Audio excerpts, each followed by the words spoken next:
사랑하는 하나님 아버지, 죄로 인해 죽을 수밖에 없고 여전히 하나님의 말씀을 철저하고 100% 온전히 지키지 못하는 연약한 우리들이지만 2000년 전 예수님이 이 땅에 오시고 영원토록 이 땅에 있는 모든 나의 죄뿐만 아니라 인간들의 죄를 예수님의 고귀한 생명을 통하여 예수님이 흘리신 피를 통하여 다 사하시고 죄값을 치르시고 속량하신 주님의 은혜가 너무나 크고 감사를 드립니다.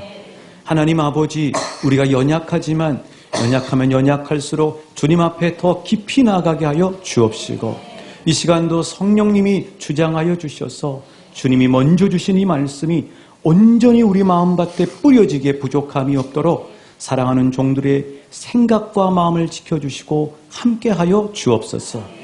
말씀이 선포되는 가운데 하나님 나라가 풍성하게 상륙하게 하여 주시고 그 하나님 나라의 빛을 보며 하나님 나라의 그 찬란한 빛과 진리와 기쁨이 충만하여 이 땅에서 염려와 걱정과 두려움이 떠나가고 온전히 회복되는 역사가 일어나게 우리 주님 주장해 주실 줄 믿습니다. 믿고 기대하오며 예수님 이름으로 기도하옵나이다. 아멘. 우리 주님 이름으로 한 분 한 분을 사랑하고 축복합니다. 여러분 학교 다닐 때 산수 공부가 좋으셨어요? 뭐 이렇게 수학 공부나 산수 공부를 하다 보면은 그런 생각이 한 번씩 들잖아요. 아, 뭘 이렇게 복잡하게 이런 공부들을 하나? 뭐 미분적분을 공부하고 외우나? 덧셈, 뺄셈, 나눌셈, 곱셈만 잘하면 되지. 뭐 그런 생각이 들 때가 있지 않았습니까? 안 그런 척 하시고 표정 관리들을 잘 하시는데요. 저는 그랬습니다. 그런데 이제 좀 인생을 조금 이제 지내해 놓고 보니까 사실 그때 배웠던 수학 공식이라고 하는 것이 우리에게 어떤 인생에서 중요한 일들을 결정할 때 기준이 되는 인생 공식을 만들어주는 건다는 거죠. 그 공식이 그대로 도입된다는 게 아니라 우리 안에 인생 공식을 만드는 데 도와주는 겁니다. 여러분, 우리가 이 땅을 살면요, 분명하게 보이는 게 공식이 있습니다. 이 세상에는 공식이 있어요. 오늘 두 가지 공식을 함께 이야기하려고 그래요. 첫 번째는 현실 공식입니다. 이 현실 공식은 다른 말로 얘기하면 상식이에요. 현실 공식이 다른 말로 뭐라고요? 상식이에요. 그러니까 이런 거죠. 예를 들면 힘이 있으면 유리하다.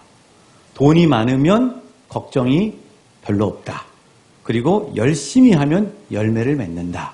이거는 우리가 누구나 다 공감하는 상식이에요. 그런데 우리 예수 믿는 사람들은 이 땅의 모든 사람들이 맞춰서 결정하고 기준으로 삼는 현실 공식만 가지고 사는 것이 아니라 우리는 믿음의 공식을 알고 있는 사람들이고 믿음의 공식을 사용하고 누리는 사람이라는 거예요. 믿음의 공식. 그래서 이 믿음의 공식은 이런 거죠. 개천에서 용 날 수 있다는 거예요. 죽으면 산다는 거예요. 믿는 자에게는 능치 못할 일이 없다는 거예요. 이게 믿음의 공식이에요. 덴마크의 실존주의 철학자인 키에르케고르 얘기를 좀 해야 될 것 같습니다. 이 키에르케고르는 자기 인생 자체가 태어날 때부터 불안을 안고 태어났어요. 그래서 이 키에르케고르는 42살에 하나님 나라로 갔는데 그때까지 자기의 불안을 연구하고 탐구하고 그리고 그 불안에 대한 책들을 많이 쓰게 됐습니다. 키에르케고르 얘기는 인간은 그냥 존재 자체가 불안하다는 거예요. 그래서 이 불안의 개념이라는 책이 있는데 그 책에서 왜 인간은 존재 자체가 불안하느냐? 유한한 존재이기 때문에. 우리 유한하잖아요. 우리 약하잖아요. 또 하나는 한치 앞을 내다볼 수 없는 예측 불허의 존재이기 때문에 인간은 근본적으로 존재 자체가 불안하다는 겁니다. 예전에 사역하면서 예수 안 믿는 어떤 분이 병원에 입원하게 됐어요. 그분한테 이제 우리 성도님이 소개시켜줘가지고 전화 신방을 하고 이렇게 찾아갔는데 그분이 어느 날 전화 통화를 하는데 이런 말씀 하시더라고요. 자기는 마음 둘 곳이 없다는 거예요. 마음 둘 곳이 없다. 여러분, 예수 안 믿는 분들이 실은 안 그런 척할 뿐이지 믿는 구석이 없어요. 비빌 언덕이 없다고요. 마음 둘 곳이 없어요. 그런데 예수 믿으면서도 마음 둘 곳이 없으면 이건 큰일이에요. 이거는 우리 믿음을 다시 한번 점검해 봐야 돼요. 동아일보라는 신문을 보니까 무려 54만 명의 이 청년들이 은둔형 외톨이 생활을 하고 있답니다. 그 이유가 뭐냐면은 마음 디딜 곳이 없기 때문이다. 그래서 이들을 어떻게 하면 끄집어내고 구제할 것인가를 국가에서 정책적으로 내년도부터 그렇게 시행을 한다고 해요. 특히 우리 대한민국 사람들은 불안 지수가 높습니다. 그래프 한번 보여드릴게요. 우리 대한민국 사람들은 다른 나라 사람들에 비해서 유독 불안 지수가 높아요. 불안 지수가 높을수록 행복 지수는 떨어지는 거죠. 불안하다는 거죠. 자, 그러면 이 평생을 불안에 대해서 연구했던 키에르케고르는 그럼 이 불안을 어떻게 극복을 했는가? 이 불안을 3가지 단계로 극복을 해 갔습니다. 스스로. 첫 번째는 불안을 어떻게 극복하냐면은 온갖 즐겁고 오락거리를 가지고 불안을 극복하려고 했던 거예요. 이거를 심미적 단계라고 그래요. 좀 말이 어렵죠. 심미적 단계. 그러니까 지금으로 얘기하면 사람들이 직장에서 잘릴까? 또 이런저런 병에 걸릴까? 또 사고 나지 않을까 하는 이 두려움을 어떻게 극복하냐면은 막 이렇게 술 먹고 또 노래방 가서 놀고 그리고 세상의 유의를 즐기면서 잊어버리려고 하는 거예요. 키에르케고르도 그랬던 거예요. 키에르케고르도 그 불안을 그렇게 극복하려고 했던 거예요. 그런데 극복이 안 되더라는 거예요. 그래서 두 번째로 키에르케고르가 이제 깊이 들어가고 심취한 게 뭐냐면은 윤리적 단계가 됩니다. 이제 그 레기나라고 하는 여인을 만나게 돼요. 물론 그 여인과 결혼은 못 합니다. 그런데 그 여인을 만나면서 키에르케고르가 정신을 차려요. 확 방황하고 이제 방탕한 삶을 살다가 불안을 극복하기 위해서 살다가 그걸로 안 되니까 이제 레기나라는 여인을 만났는데 그 여인을 만나면서 이제 마음을 잡은 거예요. 내가 이제 인생 한번 제대로 살아봐야 되겠다 하고 이제 마음을 먹었는데 그래서 열심히 하나님 말씀을 지킨다고 했는데 안 되더라는 거예요. 도덕을 지키고 윤리를 지키면은 불안이 없어질 줄 알았더니 그러면 그럴수록 자기 스스로가 도덕을 지킬 수가 없는 거예요. 여러분 하나님 말씀 100% 지킬 수 있어요? 지킬 수 없어요. 우리 인간은 그렇게 연약한 존재라고. 더 불안해지는 거예요. 더 양심의 가책이 되고 죄책감 가운데 사로잡히더라는 거죠. 그러면서 키에르케고르가 3번째로 궁극적으로 발견하게 된 불안을 극복하는 단계가 있는데 종교적인 단계입니다. 종교적인 단계가 뭐냐면 바로 하나님을 만나는 거예요. 하나님을 인격적으로 만나는 거예요. 하나님 앞에 나가는 거예요. 하나님을 느끼는 거예요. 하나님을 알게 되는 거예요. 머리로가 아니라 이 집안 대대로 하나님을 믿는 가정이었거든요. 그런데 머리로 하는 하나님이 아니라 자신의 실존 앞에 다가온 하나님을 만나니까 그렇게 평생을 괴롭혔던 불안에서부터 평안으로 회복이 되더라는 거예요. 뭐 어떻게 회복이 됐냐고요? 하나님을 딱 만나니까, 인격적으로 만나니까 하나님이 우리의 죄를 용서해 주시는 분이라는 거예요. 지적하고 책망하고 벌 주는 하나님이 아니라 용서해 주고 사랑해 주는 하나님이더라는 거예요. 그리고 그 하나님이 나를 지켜주더라는 거예요. 그 하나님이 내 생명조차도 주권을 가지고 하나님이 가지고 있더라는 거예요. 그래서 그 하나님을 만나면서 키에르케고르는 자신의 불안을 극복하고 평안 가운데 거하게 됐고 그 불안을 통해서 불안의 개념 그리고 수많은 주옥과 같은 믿음의 책들을 이 땅 가운데 남기고 하늘나라로 떠나게 됐다는 사실이에요. 한마디로 얘기하면 결론적으로 얘기하면 현실 공식을 붙잡으면 불안이 해결이 되고 우리가 잘 되는 것이 아니라 믿음의 공식에 설 때 우리는 인생을 복되게 하고 참된 평안을 누릴 수 있다는 거예요. 그런 축복이 있으시길 한 분 한 분을 예수님의 이름으로 축복합니다. 우리 좌우 옆 사람 축복할까요? 믿음의 공식이 있습니다. 믿음의 공식을 붙잡고 믿음의 공식 위에 서십시오. 그러면 참된 평안을 누립니다. 할렐루야. 자, 여러분 오늘 본문은 예수님의 탄생 이야기입니다. 그런데 18절에 보시면 예수 그리스도의 나심은 이러하니라 하고 말씀하고 있어요. 그런데 예수님이 어떻게 태어나셨어요? 18절 같이 읽어보실게요. 18절입니다. 시작. 예수 그리스도의 나심은 이러하니라.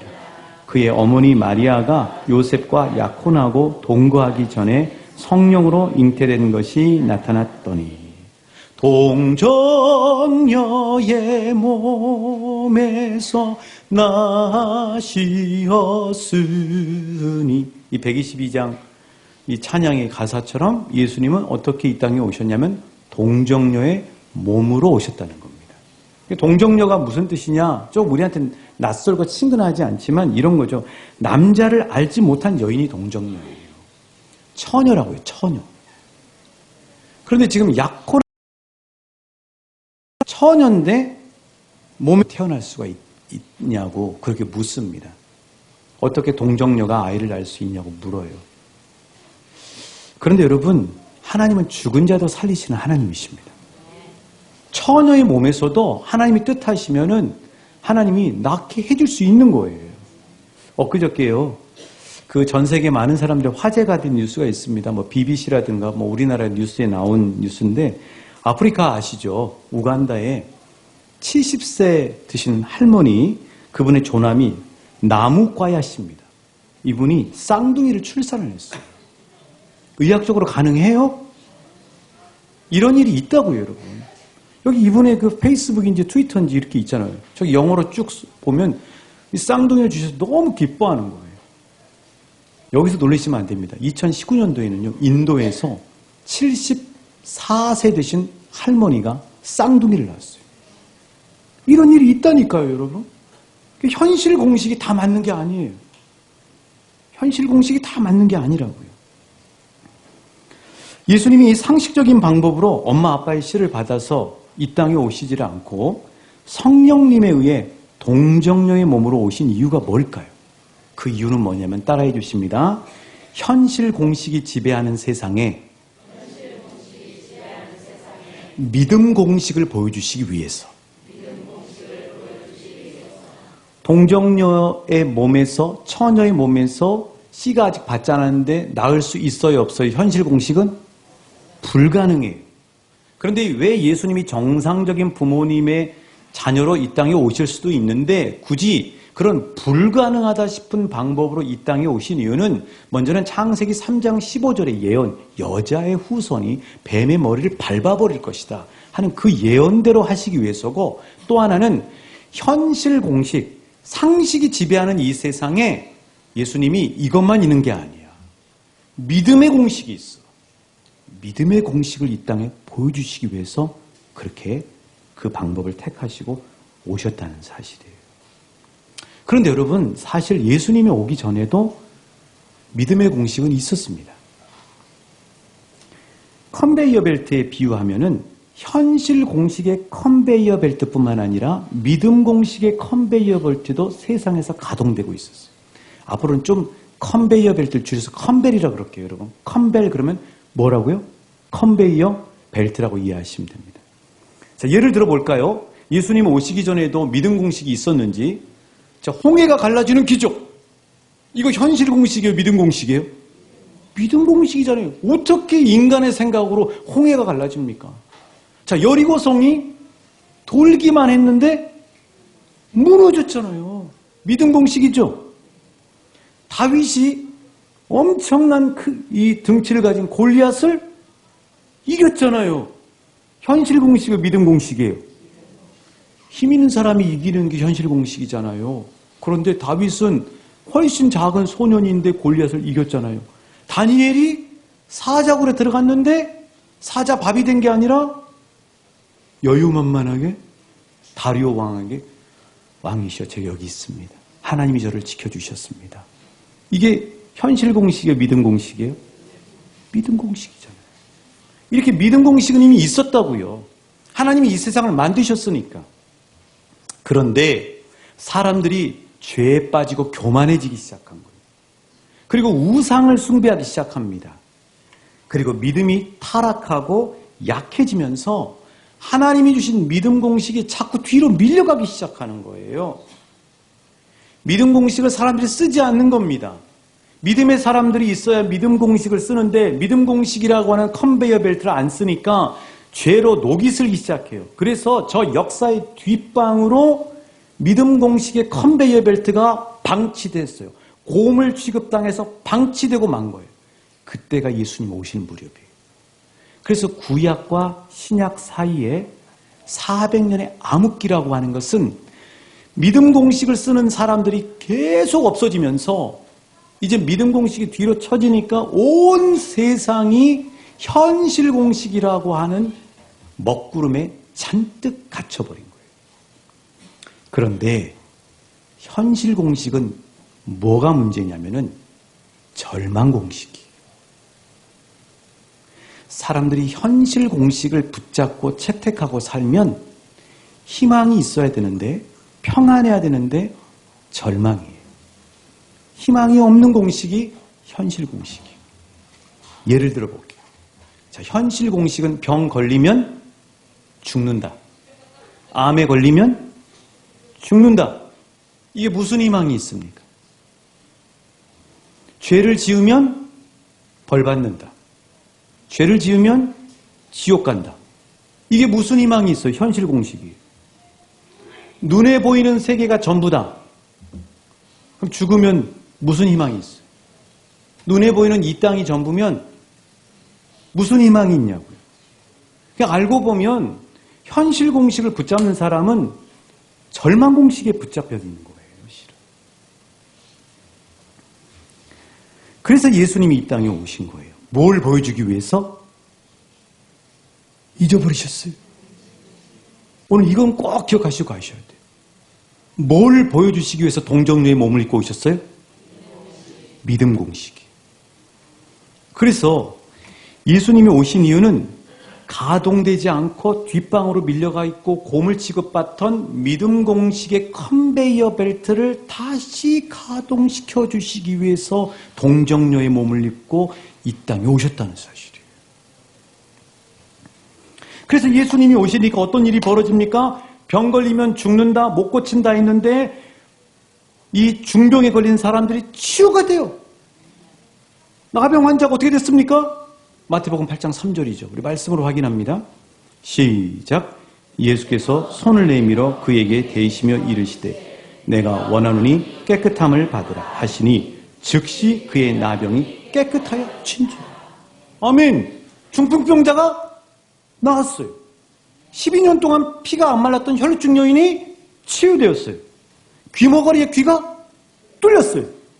맹인의 눈이 열렸어요. 왜요? 예수님이 오셔서 믿음 공식으로 돌리니까. 믿음 공식에 자신을 올려놓으실 수 있기를 축복합니다. 의사 선생님이 현실 공식으로 이야기하면 거기에 꽉 눌려서 살지 말고 여러분 의사 선생님보다 만병의 대의사가 되시는 예수님의 말씀을 신뢰하실 수 있기를 축복합니다. 믿음 공식에 올리는 거예요, 여러분. 근데 예수 믿는 사람이 그 믿음 공식이 분명히 있는데도 불구하고 현실 공식만 생각하고 그것 가지고 하니까 절망 가운데 있는 거죠.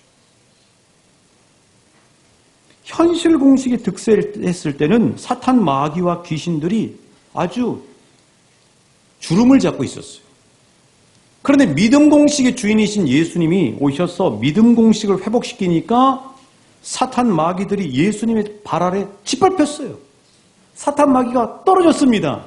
심지어는 군대 귀신이 들렸던 거라사의 귀신 들린 사람이 예수님이 가셔서 믿음 공식으로 선포하니까 귀신들이 벌벌벌 떨면서 다 돼지떼에 들어가가지고 몰살당하고 말았어요. 말씀으로 확인합니다. 마가복음 5장 12절 13절입니다. 시작.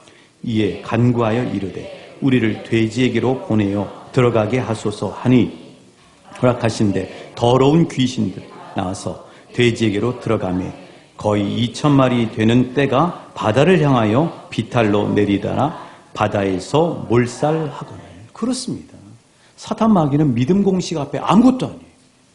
믿음 공식 앞에 사탄 마귀는 예수의 발 아래 짓밟힙니다. 십자가 앞에서 머리가 뭉개집니다. 이미 패했습니다. 믿음 공식을 택하셔야 돼요. 또 믿음 공식으로 예수님이 보리떡 5개와 물고기 2마리. 오늘 붕어빵 합니까? 오늘 붕어빵 한대요. 식사하시고 붕어빵. 오늘 너무 기쁘잖아요. 그래서 오늘 제가 섬기기로 했습니다.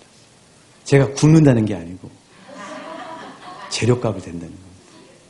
자, 보리떡 5개와 물고기 2마리를 예수님 손에 올려서 예수님이 축사했더니 남자만 5,000명 이상이 먹고 12바구니나 남는 역사가 일어나게 되는 거예요. 이게 믿음 공식이에요. 자, 예수님이 믿음 공식을 가동시키니까 죽었던 자가 살아나는 역사가 일어납니다. 회당장 야이로의 딸이 살아나고요. 죽은 지 나흘 됐던 나사로가 살아나게 되고요. 나인성 과부의 아들이 살아나게 됐습니다. 뿐만 아니라 예수님이 십자가에서 죽으시자 수많은 무덤들이 열리고 살아나는 역사가 일어나게 된 거예요. 예수님이 오시니까 믿음 공식이 다시 회복이 되니까 죄가 용서되고 영벌이 영생이 되고 지옥문이 닫히고 천국 부활의 문이 열리게 되는 역사가 일어나게 된 거예요. 그러니 예수님이 오시는 게 기쁨이에요. 축복이에요. 감사예요. 소망이에요. 능력이에요. 영원한 희망이에요. 그러니까 성탄절이 기쁜 거죠. 맨날 부교육자 생활할 때요. 이것저것 막 준비하느라고 성탄절을 제대로 맞이해 본 적이 별로 없었던 것 같아요. 온통 사역들을 하니까. 그런데 요즘 들어와서 성탄절이 좋은 거예요. 전 10월 달부터 캐롤을 틀었습니다. 예수님이 이 땅에 오신 게 너무 큰 기쁨이구나. 예수님이 안 오셨다면 어떻게 됐을까? 아니, 예수님이 내 인생 가운데 안 오셨으면 어떻게 됐을까? 여러분, 예수님이 오신 것이 최고의 기쁨입니다. 그래서 성탄절이 정말 기쁜 거예요. 요한복음 3장 16절 17절이죠. 같이 읽어보실게요. 시작. 하나님이 세상을 이처럼 사랑하사 독생자를 주셨으니 이는 그를 믿는 자마다 멸망하지 않고 영생을 얻게 하려 하십니다.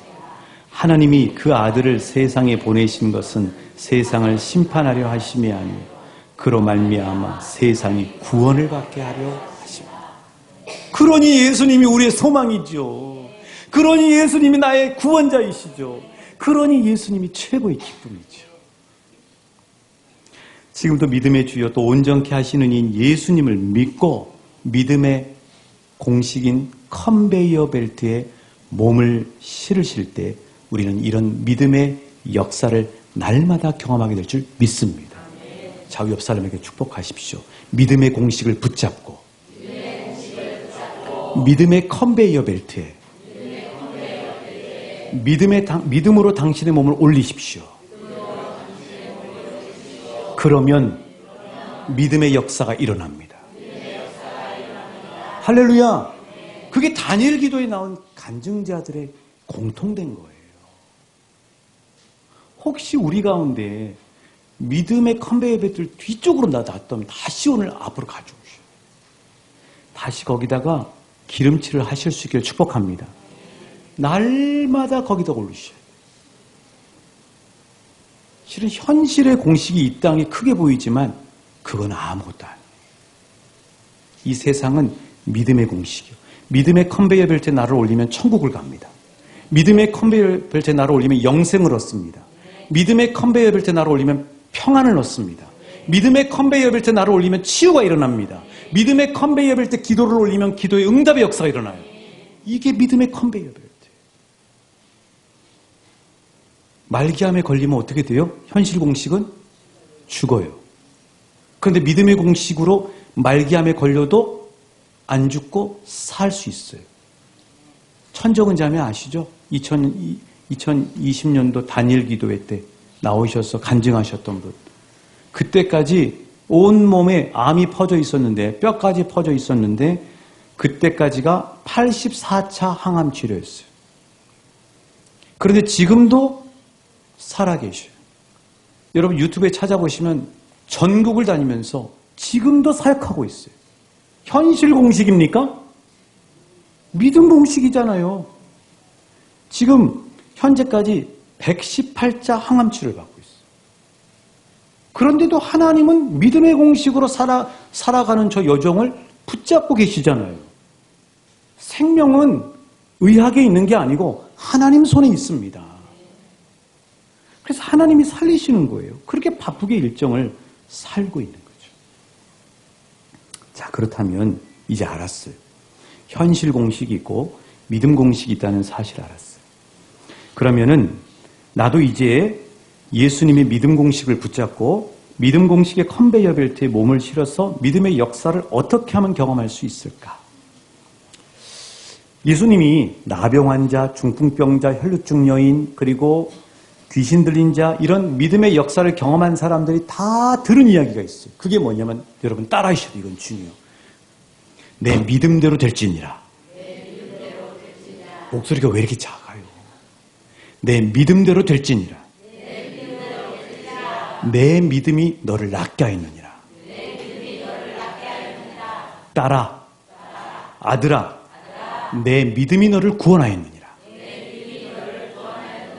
마지막이에요. 할 수 있거든이 무슨 말이냐?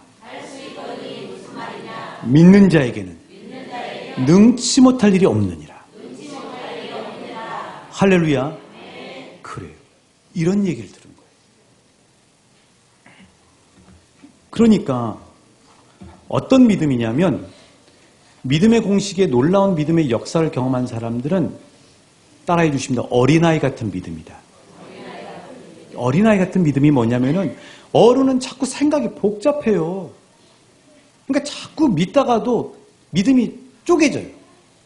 이런 생각. 아, 저 사람은 저랬는데. 아, 이랬는데. 그래서 다 쪼개진. 근데 어린아이는 순수하기 때문에 예수님이 말씀하시면 그대로 믿어버리는 거예요. 100% 믿음이에요. 어린아이 같은 믿음을 가진 사람이 믿음의 역사를 경험하는 거예요. 자, 오늘 여러분 예수님의 아빠인 요셉을 보십시오. 요셉도 믿음이 공격을 받았어요. 왜요? 여러분 요셉의 입장을 한번 생각해 보실 수 있을까요? 지금 약혼했습니다. 약혼녀가 어느 날 약혼녀로부터 소식이 들려오는데 어떤 일이 벌어진 거예요? 임신을 했다는 거예요. 여러분이 지금 그 요셉이라면 어떤 생각이 드시겠어요? 달려가가지고 내가 이 말은 못하겠습니다. 잡아 끌어 당겨가지고 그 당시에는 가늠한 여인은 돌로 쳐서 죽이잖아요. 아니면 너하고 나하고 끝내! 이렇게 하지 않았겠어요? 여러분 요셉이 그런 심란한 마음과 배신감이 들지 않았겠어요? 그게 어디 성경에 있냐고요? 20절 한번 봐보세요. 20절 보시면은 이 일을 생각할 때라고 돼 있죠? 이 헬라어 성경에는 분노가 들끓어서 생각하고 있다. 요셉이 지금 가만히 있을 수가 없는 상황이에요. 그런데 요셉이 어떻게 그런 위기를 넘길 수 있었는가? 그 이유가 뭐냐면 20절에 답이 나와 있습니다. 우리 20절, 21절 읽어보실게요. 시작. 이 일을 생각할 때에 주의 사자가 현몽하여 이르되 다윗의 자손 요셉아 마리아 데려오기를 무서워하지 말라. 그에게 잉태된 자는 성령으로 된 것이라. 아들을 낳으리니 이름을 예수라 하라. 이는 그가 자기 백성을 그들의 죄에서 구원할 자이심이라 하니라. 아멘. 20절에 이 일을 생각할 때라는 말은 우리말은 좀 부드럽게 표현했지만 실은 원문 성경은 요셉이 막 온통 어떻게 이런 일이 있을 수가 있어 하고 머리를 쥐어짜면서 들끓고 분노가 있는 상황 가운데 있는 거예요. 근데 그 상황 가운데 어떤 일이 벌어졌어요? 따라해 주십니다. 주의 사자가 요셉의 꿈에 나타나 이르되. 요셉의 믿음이 어린아이 같은 믿음이 될 수 있었던 이유는 뭐냐면은 항상 함께 하시는 하나님이 결정적으로 믿음이 혼란스럽고 위기 상황 가운데 나타나 주셨다는 사실이에요. 하나님이 그래서 그게 현몽이라는 뜻이에요. 그러니까 여러분 하나님은 살아계시잖아요. 하나님은 나하고 함께 하시잖아요. 그래서 임마누엘이잖아요. 하나님이 우리와 함께 계시다는 거예요. 하나님이 요셉의 믿음이 흔들리지 않도록 결정적인 상황에서 나타나 주셨다는 사실을 주목하셔야 돼요. 여러분 하나님은 저와 여러분의 삶 가운데도 함께 하시죠. 그러면 하나님은 저와 여러분의 삶 가운데도 언제나 동행하셔서 나타나 주세요. 왜냐하면 하나님은 우리에게 당신을 보여주시기를 원하시고 우리를 만나시기를 원하시거든요. 그러니까 우리가 정말 간절한 마음을 가지고 하나님 앞에 기도의 자리로 나가면, 하나님 앞에 도움을 구하면 하나님은 요셉에게 나타났던 것처럼 우리에게 나타나 주세요. 그리고 하나님이 걱정하지 말아라 하고 하나님이 나타나신 그 증거들을 우리 삶의 각자의 여러 가지 모습을 통해서 여러분에게 보여주세요. 결국 우리의 믿음은 하나님께서 나타나셔서 지켜주신다는 사실이에요. 여리고성을 앞에 둔 초보 지도자인 여호수아가 어떻게 믿음으로 갈 수 있었어요? 여호수아의 믿음이에요? 아니죠. 하나님이 군대 장관을 보내줘요. 군대 장관이 나타나면 뭐가 중요해요? 이 엄청난 한 번도 무너져 보지 않은 저 여리고성을 우리 힘으로 할 수 없는데 하나님이 함께 하시고 계시는구나. 하나님이 군대 장관을 동원해서 우리하고 함께 하시는구나. 그렇게 했기 때문에 이 여호수아와 이스라엘 백성들이 믿음으로 나갈 수 있었던 거예요. 형 에서가 죽이겠다고 400명의 길러놓은 군사들을 데리고 지금 자신을 만나러 오고 있다는 소식을 들은 야곱이 두려움에서 벗어나서 담대하고 하나님의 얼굴처럼 될 수 있었던 이유는 그 두려움 가운데 야복강 나루에서 하나님 앞에 씨름하면서 기도했더니 하나님이 천사를 통해서 만나주셨어요. 그래서 그곳의 이름이 뭐예요? 따라해 주시면 브니엘. 무슨 뜻이냐면 하나님의 얼굴이라는 거예요. 야곱이 담대해지고 야곱이 평안해진 게 아니라 하나님 앞에 절박함 가운데 두려움 가운데 염려 가운데 나가서 기도했더니 하나님이 야곱을 만나주신 거예요.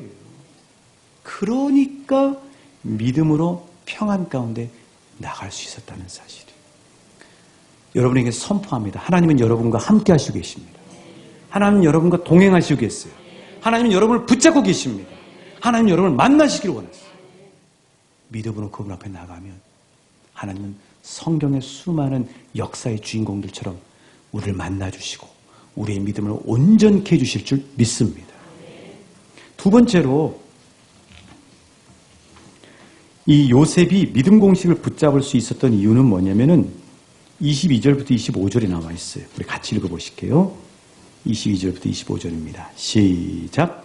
이 모든 일이 된 것은 주께서 선지자로 하신 말씀을 이루려 하심이니 이르시되 보라 처녀가 잉태하여 아들을 낳을 것이요 그의 이름은 임마누엘이라 하리라 하셨으니 이를 번역한즉 하나님이 우리와 함께 계시다 함이라.